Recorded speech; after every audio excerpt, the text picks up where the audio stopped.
কি এটা একটা কাগজ, তাই না? আচ্ছা, আমি যদি কাগজটাকে ছিঁড়ে ফেলি, কী হয়ে গেলো? 2 টুকরা হয়ে গেল।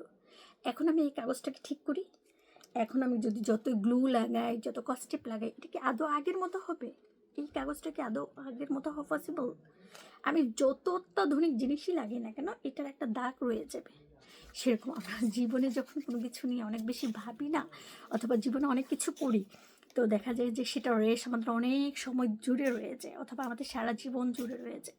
ধরেন আপনি কাউকে খুব বেশি কষ্ট দিয়ে ফেললেন, তারপর আপনি ভাবলেন যে ওকে ফাইন, তাকে অনেক বেশি কষ্ট দিয়েছি, তাকে একটা সরি বলে আসি। হ্যাঁ, আপনি আসলে তার মনের ভিতরে, তার মনের মানে গভীরে যে দাগটা দিয়ে দিয়েছেন, সেটা হয়তো বা আপনার সেই সরিতে আসলে কাজে লাগে না।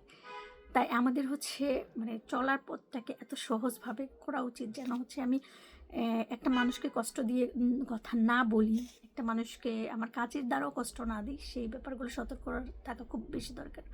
কারণ এই ছেঁড়া কাগজটা যেরকম আর কখনোই ভালো হবে না, সেরকম আমরা যখন মনের অজান্তে অথবা ইচ্ছাকৃত কাউকে বেশি কষ্ট দিয়ে ফেলি না, সেটা আর কখনোই কি সমাধান হয়ে আসে না।